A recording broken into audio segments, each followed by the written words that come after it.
Hello students, स्वागत है आप सभी का एक बार फिर से आपके और हमारे इस प्यारे से यूट्यूब चैनल साइंस स्टडीबल में। दोस्तों, आज के इस वीडियो के अंतर्गत हम लोग क्लास 12th फिजिक्स का 3 मोस्ट इम्पॉर्टेंट क्वेश्चन लेकर के आए हैं, वो भी आंसर के साथ मेरे भाई। आज के इस वीडियो में हम लोग 3 बहुत ही महत्वपूर्ण क्वेश्चंस को देखने वाले हैं और वो भी आप लोगों को आंसर के साथ बताएंगे मेरे भाई, ठीक है ना। तो बहुत ही शानदार और बहुत ही इंपॉर्टेंट, जो कि आपके बोर्ड पेपर में 3 मार्क्स के क्वेश्चन ये बनते हैं मेरे भाई, ठीक है ना। तो स्टार्ट करते हैं आज के इस वीडियो को। अगर आप भी हमारे चैनल पर दोस्त पहली बार आए हो तो चैनल को सब्सक्राइब करके बेल आइकन को भी प्रेस कर देना, ताकि आप लोगों को हमारी आगे की वीडियोज़ फटाफट से मिलती रहे। अगर आप चाहते हैं कि आपका बोर्ड पेपर में बेहतर से बेहतर मार्क्स आए, ठीक है ना। तो स्टार्ट करते हैं आज के इस प्यारे से वीडियो को। तो सबसे पहला जो क्वेश्चन हमारे पास आ रहा है मेरे भाई, वो हमारे पास है कि विद्युत विभव की परिभाषा एवं मात्रक और विमा लिखिए। तो पक्का इसमें से आप लोगों का एक क्वेश्चन पक्का फंसेगा मेरे भाई, ठीक है ना। पूरे क्वेश्चंस थ्योरेटिकल ही हैं। आप लोगों को जो भी इसमें 3 क्वेश्चंस मैं आप लोगों को बताने वाला हूं, वो आप लोगों के थ्योरेटिकल पोर्शन से ही लिए गए हैं, ठीक है ना। तो सबसे पहले हम लोगों को इसमें जानकारी लेनी है कि विद्युत विभव क्या है। बहुत ही महत्वपूर्ण है, ये आप लोगों का 1 मार्क्स का क्वेश्चन रहता है बच्चों। और देखना, इसमें इसका मात्रक जो होता है वो भी आप लोगों का 1 मार्क्स का होता है, और 1 मार्क्स का इसकी आप लोगों को विमा। तो यहाँ से इसका मात्रक आप लोगों से एमसीक्यू में पूछा जा सकता है, इसकी विमा आप लोगों को एमसीक्यू में पूछी जा सकती है, या इसका आप लोगों को केवल विद्युत विभव क्या होता है ये आप लोगों से क्वेश्चन में पूछा जा सकता है, वो भी 1 मार्क्स के, ठीक है ना। तो महत्वपूर्ण है मेरे भाई, पूरा क्वेश्चन एंड तक देखना। बहुत ही शानदार और बहुत ही आसान शब्दों में मैं बताने वाला हूँ, ठीक है ना। तो देखना, विद्युत विभव क्या होती है, परिभाषा यहाँ पर आप लोगों को लिखाया हुआ मिल जाएगा आप लोगों को, ठीक है ना। परिभाषा के लिए आप लोगों को टेंशन नहीं लेनी है, कैसे आपको पेपर में लिखना है। अब मैं आप लोगों को इसको याद कैसे करना है, समझना कैसे है, मैं उसको आप लोगों को यहाँ पर थोड़ा सा बताने का प्रयास कर रहा हूँ, ठीक है ना। तो यहाँ पे मेरे भाई ध्यान से देखना, एक एक चीज़ बहुत ही इंपॉर्टेंट और बहुत ही शानदार तरीके से मैं बताने वाला हूँ, ठीक है ना। तो यहाँ पर आप लोगों को समझना क्या है, देखो विद्युत विभव सबसे पहले आप लोगों को समझना है कि होता क्या है। तो मेरे भाई हमारे पास कोई विद्युत क्षेत्र है, ये हमारे पास कोई विद्युत क्षेत्र है, एक ये हमारे पास क्या है, एक विद्युत क्षेत्र है। क्या है? एक विद्युत क्षेत्र है, ठीक है ना। ध्यान से समझना, बहुत ही शानदार वीडियो है आज की ये। विद्युत क्षेत्र बहुत ही इंपॉर्टेंट, छोटी सी वीडियो है। विद्युत क्षेत्र हमारे पास है। अब हम लोगों को मान लो, इसमें हम लोगों को विद्युत क्षेत्र में मान लो कहीं से कोई हमारे पास एकांक आवेश है। एकांक आवेश इस तरीके से हमारे पास +1 एकांक आवेश इसको हम लोग बोलते हैं, या एकांक धन परीक्षण आवेश, ठीक है ना। एकांक धन परीक्षण आवेश या एकांक धन आवेश भी इसको हम लोग बोलते हैं, ठीक है ना। तो हमारे पास मान लो रखा गया है। अब ये हमारे पास विद्युत क्षेत्र है। तो विद्युत क्षेत्र क्या होता है मेरे भाई, यहाँ पर भी हमारे पास एक क्या होगा, +Q आवेश है। तो ये +Q अपने चारों तरफ क्या कर लेगा, एक क्षेत्र उत्पन्न कर लेगा, जिसे हम लोग बोलेंगे विद्युत क्षेत्र, ठीक है ना। तो ये +Q अपनी तरफ क्या कर लेगा, एक बच्चों क्या उत्पन्न कर लेगा, एक क्षेत्र उत्पन्न कर लेगा इस +Q के कारण, ठीक है ना। तो अगर हम लोग इसमें +Q लाएंगे तो ये रिपल करेगा, और इसमें -Q लाएंगे तो ये आकर्षित करेगा। तो आप लोगों को बेसिक फंडामेंटल बेसिक चीज़ें समझ में आ रही होगी, ठीक है ना। अब हम लोग जब इसको यहाँ पर लाएंगे, ये हमारे पास कहाँ पे है, अनंत पे है, ठीक है ना। ये हमारे पास अनंत है, इनफाइनाइट पे है दोस्त। कहाँ पे है, इनफाइनाइट पे है। अब हम लोग जब इस प्लस चार्ज को, यानी एकांक धन आवेश, क्या है ये, एकांक धन आवेश, एकांक धन आवेश है। क्या है, एकांक धन आवेश है। अब जब हम इसको एकांक धन आवेश को विद्युत क्षेत्र में लाएंगे, इस विद्युत क्षेत्र में ले करके आएंगे जो हमारे पास है, ठीक है ना। इस विद्युत क्षेत्र में लाएंगे तो यहाँ पर क्या होगा, इसको लाने में यहाँ पे कुछ हम लोगों को कार्य करना पड़ेगा, कुछ वर्क करना पड़ेगा, कुछ कार्य करना पड़ेगा। तो वही जो कार्य होता है बच्चों, वही हमारा विद्युत विभव कहलाता है। यानी एकांक धन परीक्षण आवेश को अनंत से विद्युत क्षेत्र के भीतर या विद्युत क्षेत्र के किसी बिंदु तक लाने में किया गया कार्य जो होता है बच्चों, वही हमारा कहलाता है विद्युत विभव, ठीक है ना। विद्युत विभव कहलाता है। आई होप कि आप लोगों को बहुत ही शानदार तरीके से समझ में आ गई। अब हमारे पास नेक्स्ट बात आती है कि विद्युत विभव का हमारे पास जो सूत्र होता है, ये क्या होता है बच्चों, ये होता है V इज इक्वल होता है W/Q, ठीक है ना। विद्युत विभव इज इक्वल होता है कार्य बटे में आवेश, ठीक है ना। ये हमारे पास हो गया। V इज इक्वल होता है क्या, W/Q, ठीक है ना। तो इस पे बेस आप लोग का न्यूमेरिकल नहीं मिलने वाले हैं पेपर में मेरे भाई। ये बहुत ज़्यादा इंपॉर्टेंट इसीलिए है क्योंकि यहाँ पर थोड़ी सी थ्योरेटिकल पोर्शन है, ठीक है ना। तो ये आप लोग का 1 मार्क्स का क्वेश्चन बनता है कि विद्युत विभव क्या होता है। तो सिंपल सी बात है यार, एकांक धन, देखो यहाँ पे समझ लो, एकांक धन, ये आप लोग जिंदगी में नहीं बोलोगे जैसा मैंने समझाया। देखो, एकांक धन आवेश को अनंत से विद्युत क्षेत्र के किसी भी पॉइंट तक या विद्युत क्षेत्र के अंदर लाने में जो किया गया कार्य होता है, ये डब्ल्यू क्या है, कार्य है। ये किया गया जो कार्य है बच्चों, कुछ ना कुछ इसको हम लोगों को कार्य करना पड़ेगा, ठीक है ना। तो वही हमारा क्या कहलाएगा बच्चों, विद्युत विभव कहलाएगा। अब हमारे पास ये हो गया इसका फार्मूला। नेक्स्ट हमारे पास आता है इसका मात्रक क्या होता है। तो इसका मात्रक जो होता है जूल, देखो कार्य का मात्रक हो गया जूल, इसका मात्रक हो गया कूलम। तो जूल प्रति कूलम यानी जूल बटे कूलम, इसका जो क्या हो गया बच्चों, इसका हमारे पास मात्रक हो गया। या इसी को हम लोग वोल्ट बोल देते हैं, इसको हम लोग वोल्ट कैपिटल वी से इस तरीके से प्रदर्शित करते हैं, ठीक है ना।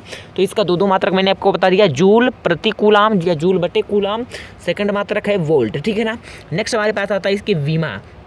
तो इसकी बीमा जो है ml² T-3, ठीक है ना, T यूनिवर्स क्यूब यहाँ पे और A-1, इस तरीके से ये हमारे पास वीमा हो गई। तो 1 मार्क्स का MCQ में ये क्वेश्चन आप लोगों को बन सकता है, ये भी आप लोगों का MCQ में बन सकता है मेरे भाई, ठीक है ना। तो ये दोनों MCQ में बन सकते हैं और ये आप लोगों का यहाँ पे 1 मार्क्स का थ्योरेटिकल पोर्शन में पूछा जा सकता है कि विद्युत विभव क्या होती है, ठीक है ना। नेक्स्ट हमारे पास आ रहा है बहुत ही इंपॉर्टेंट और बहुत ही फेमस, वो हमारे पास है बच्चों समविभव पृष्ठ। क्या समविभव पृष्ठ क्या होता है, बहुत इंपॉर्टेंट। तो समविभव पृष्ठ क्या होता है, सिंपल सी बात है, यहीं से आप लोग समझ सकते हो। सम मतलब बराबर, विभव मतलब विभव, यानी ऐसा पृष्ठ जहाँ पर विभव क्या हो, समान हो, तो वही हमारा कहलाएगा समविभव पृष्ठ। अब आप लोगों को यहाँ पे इसका परिभाषा दिखा दें तो देखो, किसी विद्युत क्षेत्र में, ये आप लोग इसको कट कर देना, तो किसी विद्युत क्षेत्र में खींचा गया वह पृष्ठ जिस पर स्थित सभी बिंदुओं पर विद्युत विभव समान हो उसे समविभव पृष्ठ कहते हैं। जैसे माय डियर, यहाँ पे हमारे पास अगर कोई, यहाँ पे हमारे पास कोई एक विभव है, कोई एक पृष्ठ है, ठीक है ना। तो यहाँ पे इसके प्रत्येक पॉइंट पे यही बोला जा रहा है कि इसके प्रत्येक बिंदु पर, जैसे हमारे पास एक कोई पृष्ठ हो गया, अब यहाँ पे ये जितनी भी पॉइंट्स है सभी जगह क्या बच्चों, जो हमारे पास विभव का है, विभव का मान है, विभव का वैल्यू है, वह क्या हो, इक्वल हो, समान हो, तो वही हमारा कहलाएगा समविभव, ठीक है ना। वही हमारा क्या कहलाएगा, समविभव कहलाता है, ठीक है ना। अब इसकी विशेषता, ये आप लोगों का 3 मार्क्स का क्वेश्चन है। अब इसकी विशेषता क्या हो गई, इसको हम लोगों को यहाँ पर कैलकुलेट कर बताना है, ठीक है ना इसमें। तो चलो देखते हैं इसकी जो विशेषताएँ हैं बच्चों, ठीक है ना। यहाँ पर आप लोग इस तरीके से यहाँ पे लिख लीजिएगा कि इसकी विशेषताएँ, यहाँ पर आप लोग लिख लीजिएगा विशेषताएँ, ठीक है ना, क्या विशेषताएँ, ठीक है ना, इसकी विशेषताएँ या समविभव पृष्ठ की विशेषताएँ, ठीक है ना। तो यहाँ पर मैं इसकी लिख दे रहा हूँ, तो इसकी विशेषताएं, तो आप लोग को यहाँ पे 2-3 विशेषता इसकी लिख देनी है कि क्या क्या इसकी विशेषता है इस समविभव पृष्ठ की, ठीक है ना। आइए देखते हैं बच्चों। तो सबसे पहली जो बात यहाँ पर होती है कि समविभव क्या होता है। समविभव जो होता है, ये हमारे पास जो समविभव पृष्ठ है, सिंपल हमने समझ लिया कि कोई ऐसा पृष्ठ जहाँ पर विभव का मान समान हो, ठीक है ना, सभी जगह पे, तो वो हमारा कहलाता है समविभव पृष्ठ, ठीक है बच्चा पार्टी। अब हम लोग यहाँ पे देखते हैं बच्चों इसकी विशेषता। तो इसके विशेषता में सबसे पहली पॉइंट आती है कि जो समविभव से हमारी विद्युत बल रेखाएं निकलती हैं या फ्लक्स निकलती हैं, जो भी निकलती हैं, ठीक है ना। समविभव पृष्ठ से जो भी इसके अंदर से क्या निकलती हैं, चाहे वो हमारी हो गई विद्युत फ्लक्स आप लोग बोल दो, चाहे विद्युत फ्लक्स आप लोग बोल दो, या आप लोग क्या बोल दो, विद्युत बल रेखा, विद्युत बल रेखा, ये दोनों आप लोग चाहे जो बोल सकते हो, ठीक है ना।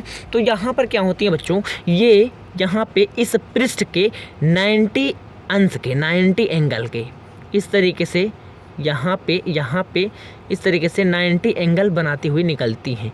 जो भी यहाँ पे जो भी इस समविभव पृष्ठ से निकलने वाली, क्या जो है आप लोग देखो यहाँ पर लिखा भी है कि समविभव पृष्ठ से निकलने वाली विद्युत बल रेखाएं सदैव पृष्ठ पर लंबवत होती हैं। लंबवत का मतलब हो गया बच्चों वो अपने पृष्ठ पे, वो जिस पृष्ठ से निकलेंगी वहाँ पे 90 एंगल का कोण बनाएंगे। लंबवत कौन होती है? जो भी अपने पृष्ठ पे 90 अंश का कोण बनाए तो वही हमारी क्या कहलाती है? लंबवत कहलाती है, लंबवत दूरी होती है, ठीक है ना बच्चों। तो इसका मतलब क्या हो गया, जो भी विद्युत फ्लक्स या जो भी विद्युत बल रेखा यहाँ से इस पृष्ठ से निकलेंगी वो हमेशा लंबवत निकलेंगी, यानी अपने पृष्ठ पे 90 एंगल का 90 अंश का कोण बनाएंगी, ठीक है ना। यहाँ तक बात समझ गए। नेक्स्ट हमारे पास आ रहा है कि इससे निकलने वाली विद्युत बल रेखाएं एक दूसरे को कभी नहीं काटती। इससे निकलने वाली जो विद्युत बल रेखाएं हैं बच्चों एक दूसरे को कभी नहीं काटेंगी, क्योंकि जो 90 एंगल पर जा रही हैं तो इस तरीके से सीधे निकल जाएंगी, इस तरीके से सीधे निकल जाएंगी। तो कहाँ कट करेंगी? ऐसे, फिर ये ऐसे, फिर ये ऐसे, तो कहाँ यहाँ पे कट की। और यहाँ पे हम आपको बता दें, मान लो कोई कंडीशन है कि कट करे तो वहाँ पर नहीं कट कर सकते, क्योंकि दो बच्चों जो विद्युत बल रेखाएं एक दूसरे को इसीलिए नहीं कट करती हैं क्योंकि अगर कट करेंगी तो वहाँ पे 2 डायरेक्शन होगा और एक बिंदु पर कभी भी 2 दिशा नहीं हो सकती है, ठीक है ना। अगर मान लो इस तरीके से कट कर दी तो यहाँ पर 2 चाप हम लोगों को बनाना पड़ेगा और 2 चाप एक बिंदु पर नहीं खींचा जा सकता है, ऐसा भी आप लोग समझ सकते हो। या आप लोग ऐसा भी समझ सकते हो कि अगर कहीं ये कट कर रही हैं इस तरीके से तो क्या होगा मेरे भाई, यहाँ पे जो हमारी दिशा होगी 2 दिशा होगी, ठीक है ना। जो हमारे पास जो दिशा होगी 2 दिशा हो जाएगी, तो एक बिंदु पर 2 दिशा नहीं हो सकती है, ऐसे भी हम लोग यहाँ पर समझ सकते हैं, ठीक है ना। तो यहाँ पे हम लोगों को सिंपल से समझ लेनी है कि इससे निकलने वाली विद्युत बल रेखाएं एक दूसरे को कभी नहीं काटती हैं, ठीक है ना।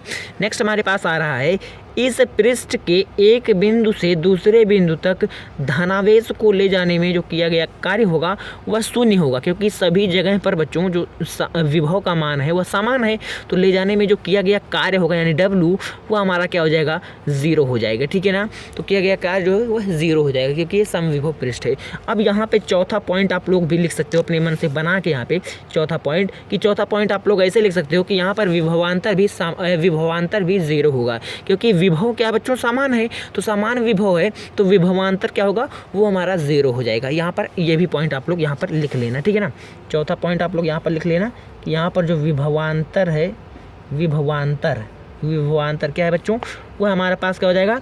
वो भी 0 हो जाएगा। क्या हो जाएगा?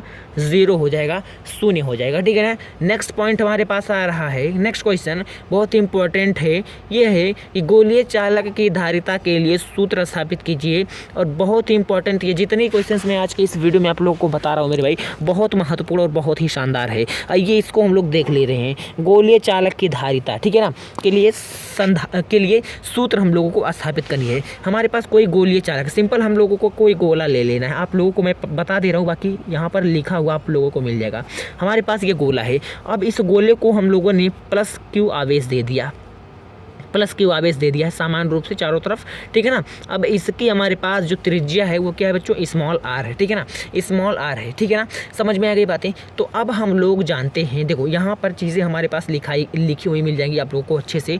हमारे पास देखो, माना कोई एक गोलीय चालक जिस पर धनात्मक आवेश वितरित है, ठीक है ना। देखो हम लोगों ने रेड कलर से यहाँ पे धनात्मक आवेश इसको दे दिया है, यहाँ पर चीज़ें लिखी हुई इस तरीके से आप लोग लिखोगे 100% टीचर खुश होकर आपको पूरा मार्क्स दे देगा मेरे भाई, क्योंकि जब तक आप लोग अच्छे से स्पष्ट रूप से क्वेश्चन का आंसर नहीं लिखोगे तब तक आप लोग को मार्क्स नहीं मिलेंगे, ठीक है ना। तो देखना, माना कोई एक गोलीय चालक जिस पर धनात्मक आवेश वितरित है, ठीक है ना। देखो अब देखना, समान रूप से वितरित है, समान रूप से हमारे पास वितरित है, ठीक है ना। देखो एवं उसकी त्रिज्या स्मॉल r, इसकी त्रिज्या क्या है बच्चों? इससे जो हमारे पास जो गोलीय चालक है इसकी जो त्रिज्या है वो कितनी है? स्मॉल r है, ठीक है ना। यहाँ पे बात समझ गए। तो अब हम लोग जानते हैं कि जो हमारे पास गोलीय चालक होता है तो उसका जो विभव होता है वो हम लोग जानते हैं v हमारे पास होता है 1/4 pi epsilon naught into Q अपान में R के, ठीक है ना। ये होती है उस पर विभव, ठीक है ना। तो देखना, गोलीय चालक का विभव हमारे पास होता है v 4 pi epsilon naught upon में क्यू अपान में आर स्क्वायर, ठीक है ना। V is equal 1/4 pi epsilon naught into q upon में आर। ये हमारे पास हो गया इसका विभव हो गया, किसका, गोलीय चालक के लिए, ठीक है ना। तो अब हम लोग जानते हैं C is equal to Q upon V. संधारित्र का फार्मूला है Q is equal V upon V. ये हम लोग जानते हैं संधारित्र का फार्मूला हमारे पास दिया गया है, ठीक है डियर। अब यहाँ पे आप लोगों को ध्यान देना है कि यहाँ पे V का वैल्यू यहाँ पर हम लोग पुट कर देंगे। तो जब हम लोग V का वैल्यू यहाँ पर पुट कर दिए तो हमारे पास आ गया C इज इक्वल, देखो Q हमारे पास ऊपर है, इसको हम लोग ऐसे लिख देंगे। V का वैल्यू यहाँ से पुट कर दिया 1/4 pi epsilon not Q upon में आर, ठीक है ना। अब यहाँ पे Q से Q हमारे पास कैंसिल आउट हो गया। फाइनली हमारे पास बच गया C is equal 4 pi epsilon naught into r. तो ये हमारे पास हो गया फाइनली फार्मूला मेरे भाई। जब हमारे पास कोई गोलीय चालक होगा और उसका जो धारिता है उसके लिए जो फार्मूला होता है वो हमारे पास होगा C is equal 4 pi epsilon naught into r में हो जाएगा, ठीक है ना। जहाँ पर हमारे पास C की बच्चों धारिता है 4 पाई एप्सिलॉन नॉट, ये हमारे पास ऑलरेडी आप लोगों को पता है कि नियतांक है, ठीक है ना। आर हमारे पास क्या है, इसकी त्रिज्या है, ठीक है ना। तो आप लोगों से अगर मान लो कहीं पूछ लिया जाए कि कैपेसिटी इसकी हम लोगों को ज्ञात करनी है और आप लोगों को इसकी त्रिज्या दे दिया जाए, ठीक है ना, तो आप लोगों को इसकी धारिता यानी गोलीय चालक की धारिता आप लोगों को फाइनली यहाँ से आप लोग कैलकुलेट कर सकते हो, ठीक है ना। तो इंपॉर्टेंट है, यहाँ से आपके न्यूमेरिकल्स भी बनते हैं पेपर में, ठीक है डियर। तो आई होप कि आज की इस वीडियो में मेरे भाई हम लोगों ने कितने 3 बहुत इंपॉर्टेंट यहाँ पर क्वेश्चंस को किया है जो हमारे 2024 बोर्ड पेपर के लिए फिजिक्स के बहुत ही महत्वपूर्ण होने वाले हैं, ठीक है ना दोस्त। तो मिलते हैं इसी तरीके से कुछ और अन्य वीडियो के साथ, महत्वपूर्ण क्वेश्चंस के साथ नेक्स्ट वीडियो में। तब तक बने रहिए आप हमारे चैनल के साथ।